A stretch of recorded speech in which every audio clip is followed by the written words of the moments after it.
నమస్కారం. నా పేరు Sriram Sharma. Karnataka high court single judge justice Sachin Shankar Magdum ఒక ఇంటర్ మెయింటెనెన్స్లో తీర్పిచ్చారు. భార్యాభర్తలు మనస్పర్ధలు వచ్చి విడిపోయారు. వాళ్ళకి ఒక పాప. భార్య భర్త మీద ఇంటర్ మెయింటెనెన్స్ కోసం కేసు ఫైల్ చేసింది. భర్త అండం ఏంటంటే, నేను నిరుద్యోగిని, నాకు సంపాదన లేదు, నా దగ్గర డబ్బులు లేవు, నేను మెయింటెనెన్స్ పే చేయడానికి నాకు అర్హత లేదు, డబ్బులు లేవు అని చెప్పేసి ఛాలెంజ్ చేశాడు.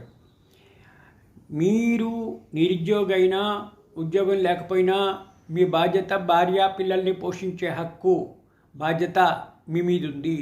కంపల్సరీగా పే చేయవలసిందే. కూలి పని చేస్తారా, ఇంకేదైనా కాయ కష్టం చేస్తారా, అది అనవసరము. భార్య పిల్లలను పోషించే బాధ్యత మీకుంది అని చెప్పేసి ఇట్లా ఫ్యామిలీ కోర్టు ఇచ్చిన మెయింటెనెన్స్ని కన్ఫర్మ్ చేస్తూ ఆదేశాలు ఇవ్వడం జరిగింది.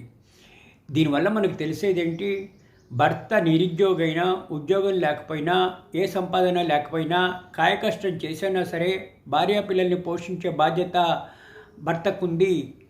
ఇట్లా ఇంటర్ మెయింటెనెన్స్ ఫ్యామిలీ కోర్టు ఇచ్చిన ఆదేశాలను తూతా తప్పకుండా అమలుపరచాలి అని చెప్పేసి హైకోర్టు కూడా ఈ విధంగా ఫ్యామిలీ కోర్టు ఇచ్చిన ఆర్డర్ను కన్ఫర్మ్ చేస్తూ ఆదేశాలు ఇవ్వడం జరిగింది.